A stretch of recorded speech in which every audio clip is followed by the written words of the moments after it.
Hey everybody, welcome to Take a Break with James and Jake, the podcast where we hit pause on the chaos of life, grab a cup of coffee, and dive into real conversations about faith, life, and everything in between. Hey guys, how's it going? I'm Jake. I am a youth pastor in North Texas. I have been with my current church for a little over a year, about a year and a half. I am the youth pastor there, and also insert title here since I'm young and have just about experience in everything. So, social media, audio, whatever. And I couldn't be more excited to be starting this podcast. I'm James. I'm a youth pastor in upstate New York. I've been here about 3.5 years now, and I'm excited to just be able to share my story and hear other people's stories as well, and get to see where God takes us. So I'm Jake, and I have been a youth pastor at my current church for a little over a year. And before this, I was in a church, and I was there for almost 5 years. And it was great. Like I served at a church that I grew up in. Actually, it was my home church growing up, and I went to college and got my degree in student ministry, and really went all in. And James, I don't know about you, but doing this, I knew I wasn't going to make any money, and I doubled down and doing an anthropology minor. So I really don't want to make money. But no, it was great, and it was so great, in fact, because my youth pastor that I only had one youth pastor growing up, and I know a lot of people could say that, but I only had the one, and he later became the pastor when I was in college. So when I got the job and got hired, my youth pastor was now the pastor. And you would think, oh wow, that's the dream, for like anybody going into ministry, is getting to serve with your own youth pastor. And so it was just awesome. Like I loved it at first. Like it was like I jumped back into like serving at the church with my youth pastor, doing things, making jokes, and wanting to do as best as we can just for our church and me specifically for the students. But as time kept going, I realized there were some things that more or less weren't great.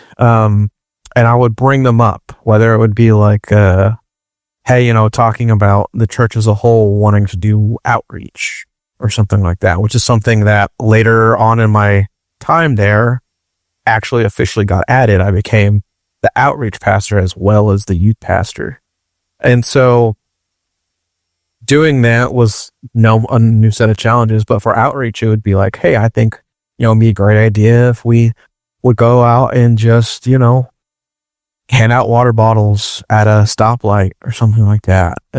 Or, like, hey, there's this event going on in our community. I think it's would be a great idea. We sign up for a table, set up a tent, and just pass out information about our church, pray for people, hand out candy or something. And I would just get met with well, I don't know. Let's think about that. Let's, bring it up in a business meeting.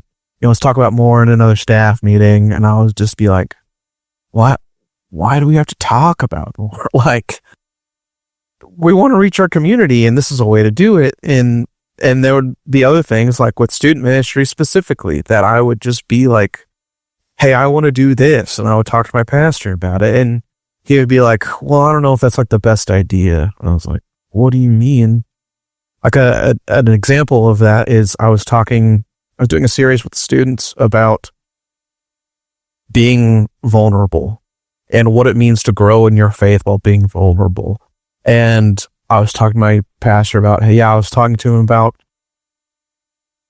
how we put so much pressure on trying to be perfect when we can't be perfect.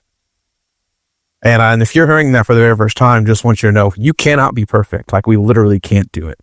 But at the same time, we're still supposed to try as hard as we can to act like Christ. And when we do fail, we repent of that. And so I was trying to tell the students, just give yourself a break. Stop trying to be perfect 24/7. You're causing so much stress on your life. And if you just stop trying to be perfect and just be who God wants you to be, you'll be in a way better place. Your faith will grow. Like, you'll be able to forgive yourself. Like, you'll be able to talk about the things going on in your life. And I told my pastor that, and he goes, yeah, I don't agree with that.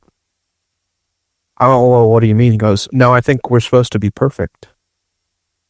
And I just kind of looked at him and I was like, man, you never said anything like that to us when I was in youth. Like, you never said, hey, we're supposed to be perfect. In fact, you said exactly what I just said.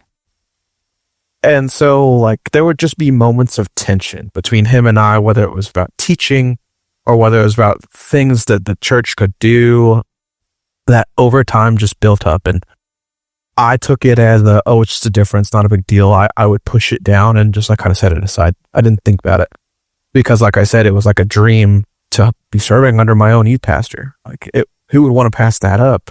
And for me, my youth pastor was such a influential part of my faith that for me, it was just like, okay, we can work it out, figure out a middle ground. But it came to a head really when we were at camp one year and I got sick. It was 2 years after COVID, 3 years after COVID, but of course people are still getting it. And we're at camp and I got sick because a kid there had COVID, didn't know it. And so I think about a quarter of the camp ended up getting COVID. I found out later. It was a good amount of people got sick. And we didn't know till later that it was COVID. And so, but because I felt so terrible and it was the hottest summer we've had in years. I mean, years. I'm in North Texas. And so it's hot all summer. And it was like 105 every single day. No clouds, no nothing. And so I got sick the last day. And I was trying to tough it out and just be like, it's nothing. It's probably just a cold, not a big deal, camp cold. But no, I was like on the verge of passing out. And so I told my students, I said, hey, I gotta go lay down in the bunk. I just gotta go lay down. Y'all go do whatever you're going to do. If you need me, I'm going to be in the cabin. I'm going to be in my bunk. Boys, come get me. If the girls need me, I can come out. It's not a big deal. Fully knowing that my girls leader who had gone to take like a 10-minute break, was about to come back. And so I went and lay down for 2.5 hours. During this camp, I had been put on probation by my church because they didn't love the things I was doing. And they never told me any of that until I'd have a meeting basically with the personnel committee where they told me, hey, we don't love the way you're doing things. We're thinking about whether or not you should still be here. So all of that was running in my mind. All of that on top of all of the tension that I had talked about had built up over about 5 years. And so I was on probation. My pastor was on sabbatical. I wasn't going to see him or talk to him again for another 2 weeks after camp. And so I thought, okay, do I tell him about this? Because, if they wanted to know everything I was doing, and at camp, they wanted me to report back. I reported back to my pastor, and while he was on sabbatical, I reported to someone on the personnel committee. And so I thought, okay, do I tell them about this? Because in my mind, I knew if I told them, hey, I got sick and I left the students alone potentially for like a minute, what they would see that as. They could see that as being really irresponsible. But for me, it was, I'm about to pass out. I need to lay down. I need to get out of the heat. I need to lay down. Like, I just need to rest. And so I struggled with that for 2 weeks after camp. And I recovered. I was fine. Not a big deal. By the way, obviously I'm still here. Yeah.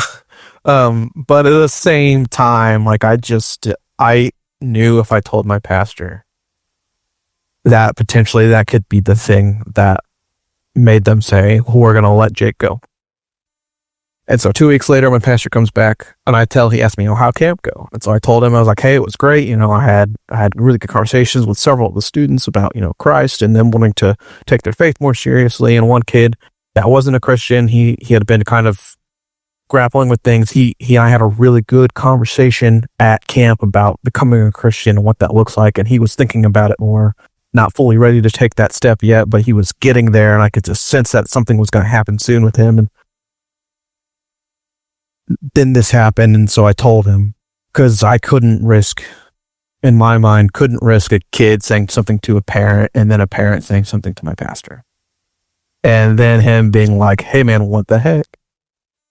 So I told him, and the second I told him, so I left them alone for like a minute, he tensed up. He goes, what? I said, yeah, I had to go lay down, I was about to pass out. And he goes, so you're saying you left the students alone? That's all he heard. He didn't hear me being sick. He didn't hear me about to pass out. He just heard I left the students alone. At a very small camp, mind you. It's not a big camp. There are people's eyes everywhere. And a lot of the people at this camp knew who I was. So if something was going on, they would come get me. And so I said, yeah. And he just goes, oh, okay. And in my mind, I was like, okay, cool, I'm safe. Throughout the next few weeks, he just starts asking me how I've done several things. It's like, I ran our church's Facebook page. I made the announcement slides. I helped make other graphics. I did a lot of things, hats in a lot of areas as a young youth pastor at a small church. And so, I was just like getting the sense of something is changing, and I don't know what it is. And my pastor emails me one day in the middle of the day while I'm at the church. We're both there. Says, meeting tomorrow with head of personnel committee. I went, oh. And so I walk into that meeting, having been blindsided several months earlier by the last meeting I had with the personnel committee. Fully knowing this was probably going to be me getting let go. So I sat down and I just said, let me hear it. And all I did was hand me a piece of paper. And it was my pastor and the head of the personnel committee, both of whom I'd known for most of my life. Didn't say anything. They just handed me the piece of paper, and the piece of paper said something to the effect of, this is going to be it. We're letting you go. Today can be your last day, or you can announce it on Sunday and leave next Wednesday. And it was a Thursday. And I just kind of looked at them and I said, why? Can you tell me what's the reason? And they didn't know what to say. That's the thing, is that's what hurt the most, is that they didn't have a clear-cut reason. They just said they felt like it wasn't a good fit. And at the same time, I had been thinking, is this the time, like, I need to start looking other places, because all of that tension and things had built. I felt like nothing I could do was getting through. And I loved the students. Of course, I loved them. But at the same time, I just couldn't. I couldn't be at that church much longer. And so I had thought about looking other places and, getting my resume back together and applying. And then this happened, and I just, I broke down. I texted a few friends before that meeting and said, hey, if you would please pray for me. I'm just really nervous. I walked out of that meeting, texted a few friends again, and just said, let me go. And so I chose to be able to tell the church that next Sunday at the end of the service. And it was in total shock because it was out of nowhere. I had a lot of people ask me, well, where are you going? And I just looked at them and I said, I'm not going anywhere. And, because stuff like that can seem like, oh, you're going to another church. But in my goodbye letter, I didn't say anything to that effect. I just said, my time here is over. And I had I was able to tell the kids that Sunday morning before the service. But that was hard. And then I had to do it again in the service. That was harder because I had a bunch of people just ask me, like I said, well, where are you going? Like, what church are you going to? And I'd say, I'm not. And it was the from several people that were confused, that didn't know how to respond. And you could tell, like they understood what was happening. They didn't know why, but that wasn't my place to say, oh yeah, by the way, I've been on probation for the past 3 months, because A, B, C, D, E, blah, blah, blah, blah, blah, and air out all the dirty laundry. You know, that's not my place. And it broke me more than I thought it would, being fired from the church I grew up in, and by my own youth pastor, who to this day I have not said more than one word to. And it's been 2 years. But I am now in a church that is loving. It is everything that I was looking for. And it's a church that has helped me heal from that process. So much so that James and I have been talking about, like, hey, you know, we have both experienced church hurt. We want to do this. And so before I say too much, I'll let James kind of talk about his experience and what he's gone through and what led him to this. Yeah, it was a fun experience. That's for sure. My story is a little bit different, kind of similar, but you know, I went to college originally for athletic training. Practically flunked out, so that's fun. And that's when, like, I was like, okay, God's telling me to go into ministry, and I really don't want to, because, like Jake said earlier, you really make a lot of money in this profession, that's for sure. But no, that's one of the main issues. Was like, I grew up in the church. My dad's a pastor, been a pastor at the same church for 32 years now. And just like, I don't want to do this because of the fact that, like, I see how people are. I see how leadership can be. I see how people are, how simple people are. And it's like, nope, I don't want to do this. And then God's like, you're going to do this. And I'm like, I don't want to do this. And I ended up doing it anyway.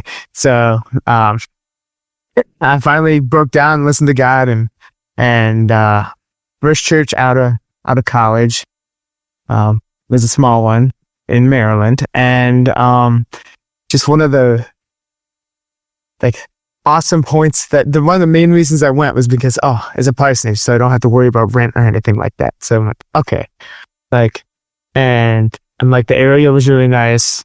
I talked with the pastor, I talked with the board, I talked with, the students, and I was like, yeah, I think this is what God wants me. So we got married, moved in 2020 during COVID.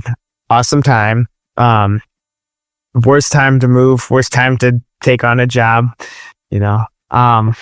And we ended up moving down to Maryland, and I worked there for, just under 2 years. And with my situation was, everything was like all peachy and all nice and smooth for the first like 6 months. And then I finally started to realize the leadership that I was working under, and how the views of the leadership were not the same views. We were on the same page when it came to how youth ministry should look, and how church should look. And being under leadership like that, I was like, you know, I was submissive to it, and I did what they wanted. And like, but there was things that started happening after about probably 8 months. I I'm a bass player, so I played literally every single Sunday because I grew up in a small church, and that was one of the many things that a pastor's kid has to do. And excuse me. And one of the main things was like, okay, I'll get to play bass. I was told I get to play bass, and I'll get to be on the worship team, and it was like 8 months in, and I hadn't yet played on the worship team, and I'm like, when am I able to do that? And that didn't happen. And the pastor's wife was the bass player, so I played twice in just under 2 years. So that was just like one of the small things that I didn't notice right away. But as I continued to work in the ministry, we had like 8 to 10 students when we first started. But then, as we continue to grow, I'm all about like, let's go and invite our friends to youth group, get them in the church, get them like, and have them be introduced to Jesus, like give them an incentive to come, and then introduce them to Jesus, and pray and hope that they stay, and get into their lives, like go to their sporting events and their musicals and their choir concerts and all of that. And being able to do that was like, that's one thing that gave me life. I'm extroverted. I like to be around people all the time. Being in an office is something that drains me. And it drained me a lot because that was the mindset of the leadership there. And there is a time where you have to be in the office because there are situations where you have to make sure everything's set for Sunday and for your youth group and all that. But this was like excessive.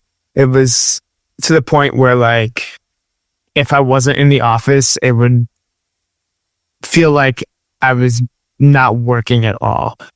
And like, it wasn't because I didn't think I was working. It was because that was the inclination that I would get, from the people that were, higher up. And so toward the end of my time there was, probably 3 months where I'd have an office across the hallway from the lead pastor, and like I wouldn't even get a hi or anything.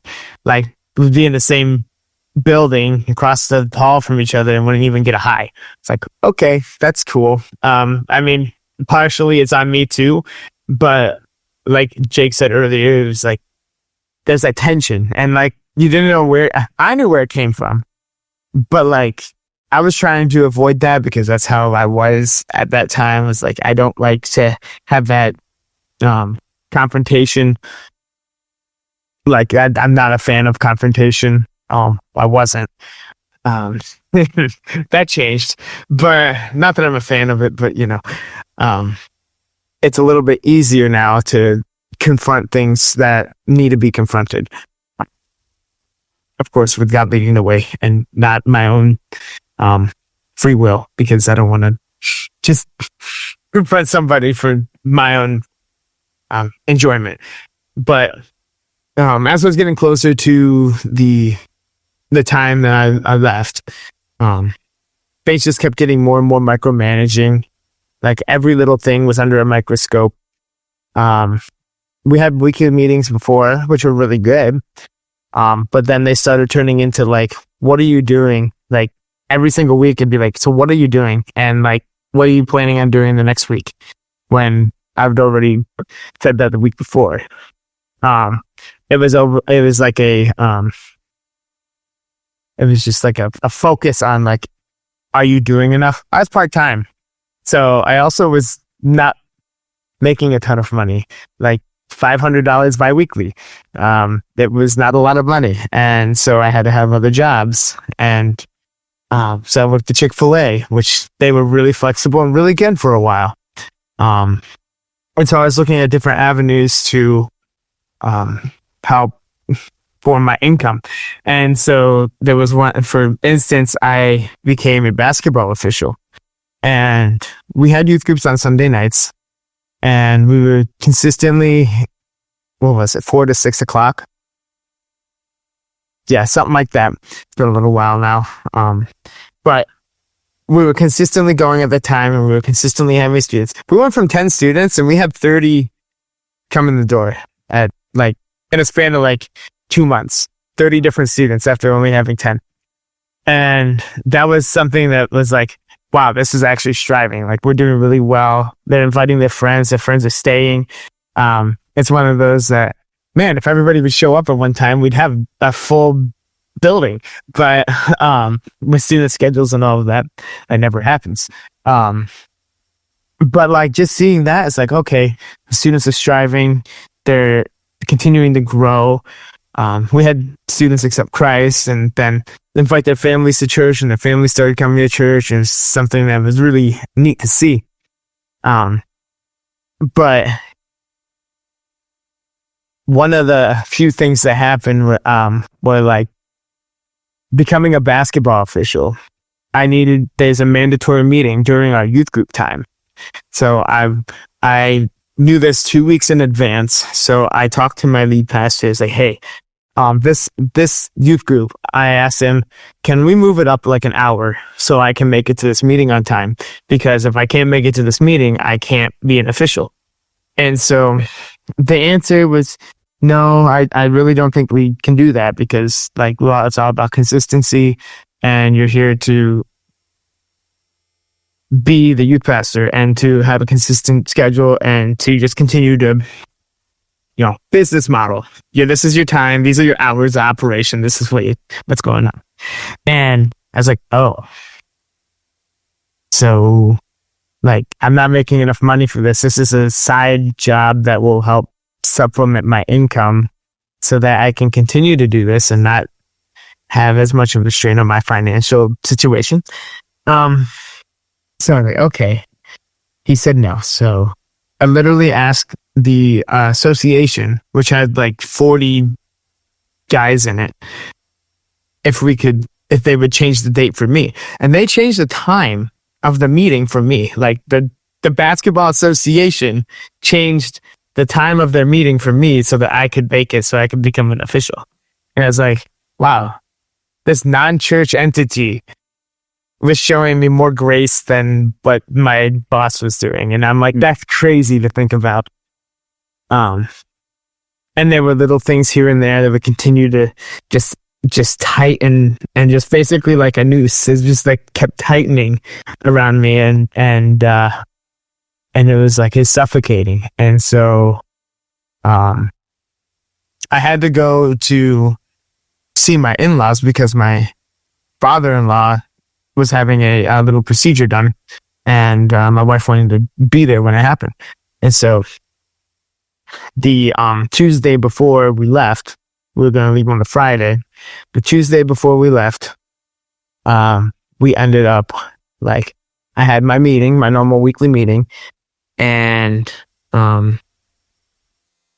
actually the week before that meeting, we had a meeting about camp, and that camp hours don't count as work hours, even though you are with students 24 hours a day for a minimum of 5 days. But you have work to do for the church as well. So that was a meeting in itself. So it was like micromanaging things like that, being part-time and having to do that. So another camp instance, huh? So there's a theme here. No. But camp ministry is like really on my heart right now. So, but anyway, we have this meeting before I leave to go see my father-in-law. And it was a meeting that I sat through and did not say a word. It was a meeting where I was just like, we're face to face, and he's just saying everything that he sees is done wrong at the church. Like, I didn't paint the walls in the youth room as something that sticks out. Or we have this beautiful youth room and we don't use it as much as we should. And one of the issues was this upstairs room, we had someone in a wheelchair. And so I had to be, and the accessibility wasn't necessarily there. And and we were just doing more stuff downstairs.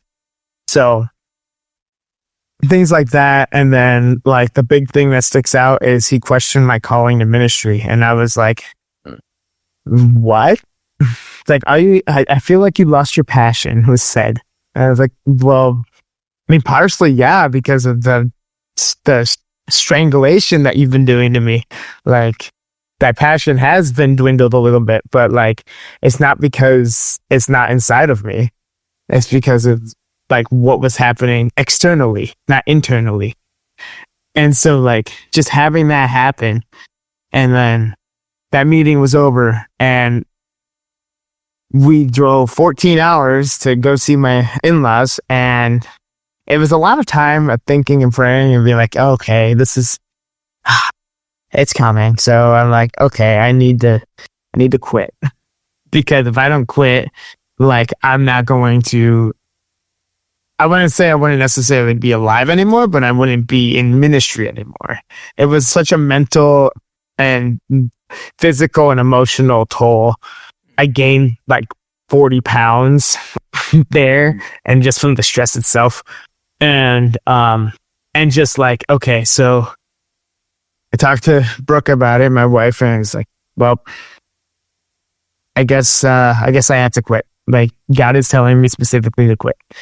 And I had that little sense that if I didn't quit, I would have been fired that next week because of the tension. And so I've been told that I technically beat him to the punch, because like they had all that power and authority over me, and whether they realized it or not, because he's a good guy, like he's still a good guy. It's just that leadership ability isn't there when it comes to managing other leaders. And so like just the feeling of being able to say that he didn't get the pleasure of firing me. Like I beat him to that. I have something now that I can run with, like, instead of just being like, oh wow, he really had all that power and authority over me, and I just let it happen. So I ended up moving back home, and my father's never had a youth pastor before, and I'm at a really good church now that's growing, and the people love Jesus and they love other people, and I get to work with my father, which, you know, if anybody out there is working with a relative in your home church, it has its own struggles, but it's not necessarily a bad thing either. It was a place where I could go for healing, because it took 3 years to fully be able to talk about it without having any like hatred or like any kind of ill feeling toward the situation. And it does take time. And so like that is the goal. We have a goal for this podcast, is to help leaders heal from their hurt, and to help leaders just be able to grow closer to God, but also know that they're not alone in their situations. And like I said, it takes time. It took me 3 years. Jake, I don't know how long it's taken you, or if you're... Yeah. Took about 1.5 years, almost 2 years for me to really be comfortable talking about it. And that's not to say that there hasn't been any issues here either, because I mean, every church has their issues, because you're going to be working with people. Yeah, no church is perfect. Yep. If there is one, let me know. I want to go, but yeah, like no church is perfect, and you're going to have imperfect people, because I mean, we're all imperfect. So, I mean, it's just one of the benefits of being a pastor. It's just being put in that leadership, that God's giving you that ability to actually work through and work with these people. And even though it's hard and you want to quit, sometimes we're called to stay, and sometimes we're called to leave. And sometimes we listen to God, and sometimes God forces us to listen. No. Yeah, does he ever? No. But but yeah, we really just want to, you've heard both of our stories of where we've been, and it something that both of us kind of wanted to really do is show and help others see, like James said, and there's more to ministry than just what one church or one person has to say. You can go through ministry at a church and just be severely burned. Whether you're part of some of those Facebook groups online or whether you've heard about it, almost every person in ministry knows someone else that's been burned at some point or another. And I think it's just a travesty that there's so many people in ministry that are in ministry now or were in ministry that were just hurt by churches or by people inside of the church. And that's something that I think a lot of people, how are you going to be told when you go into ministry, hey, by the way, be ready for when you're hurt. And it's not going to be hurt by someone you don't know, most likely. You're going to know them. And whether it's going to be someone that's over you on staff or someone that is just a member at the church, it's going to happen. And you need to respond well. And so that's a big part of this, is that both of us just have this sense of, wanting to help other pastors understand that ministry does not end just because one person or place doesn't think you're worth it. It's not a church's role to tell you whether you have a calling to ministry. That is God's role. And for both of us, like James said, he wouldn't be in ministry anymore if he didn't do what he did. And if it weren't for several people in my life after what happened to my last church, James being one of them, I also probably wouldn't be in ministry anymore either, just because of the amount of emotions and just hurt and pain mentally and just spiritually that did. And so we just want to help y'all, whoever is out there listening to this, even if it's just one person that happens to stumble upon it, you're not alone in what you've gone through, what you're currently going through, maybe. Know that we are both here as someone to listen to, someone to help you. And yeah, it doesn't have to end when you think it maybe seems like it should. Yep, we're called to persevere. You gotta do it even when it's hard sometimes. And that's the thing, is that life is hard, ministry's hard, but I'd rather have people mad at me than God mad at me, that's for sure. I'd rather listen to what God has for me than what other people think they know what's right for me. Exactly.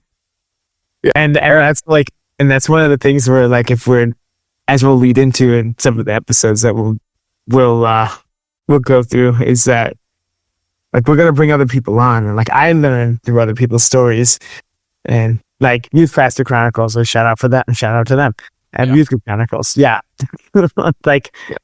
oh, okay, so I hear this happen there, so I know what not to do. That's right. Also kind of what this is gonna be like too, is that we'll bring other people on. So that as you become a lead pastor or a leader of some sort, that you don't treat your volunteers or your staff like that as well. Yeah. Yeah. And that's the thing is that, a lot of the times there's if it's a pastor that is causing that church hurt, they've been hurt themselves. There's no way they haven't, because there's just too many. For too long, it's been so much of this happens to a pastor at a church, and they either just keep going and don't deal with it, or they just stop entirely. And so it just, it's just every week it seems like one of us sees a post on, both of us are part of several youth group or youth pastor Facebook pages, and shout out to them. Some of them are awesome. But a lot of the time, at least once a week, there's someone like, hey, I just got fired. It's insane. Like, it's insane. And a lot of the time that person is confused, just like I was, or some of the times it's like, hey, I just quit because this happened, like a situation like James. It's just nuts. It's something that people don't seem to be talking about as much. Yeah, and that's also why it's good to have a strong circle, because like, again, like if you and I didn't have people in our lives during that time, we wouldn't be in ministry anymore. And that's one of the big things, is that we're not here to separate from denominations either, because you're Baptist and Wesleyan, so like, I don't know, or wait till the end of the episode to say that. But but no, we're not called to be separate like that. We're called to be united. And so that's the big thing, is that this is hopefully going to be used as an avenue to unite other people and pastors to other pastors that have dealt with stuff. Because maybe there's a youth pastor that will listen to this that has gone through something that another youth pastor is currently going through. And like, you can see the end of the tunnel. Like with my situation, I can see where God is leading me in the future, which is terrifying. But like, if I didn't have that happen in the past, then I wouldn't know where God's leading me to the future. And so like, that's the exciting part about this, is that God can use your hurt to show you what you're supposed to be doing in the future. So, yeah, exactly. Well, James, I don't know about you, but that feels like a good stopping point. Yep. Yeah. So, until we meet again. Until you listen again, we'll see y'all, or I guess. Thanks for taking your break with James and Jake. Yeah, there we go. There we go.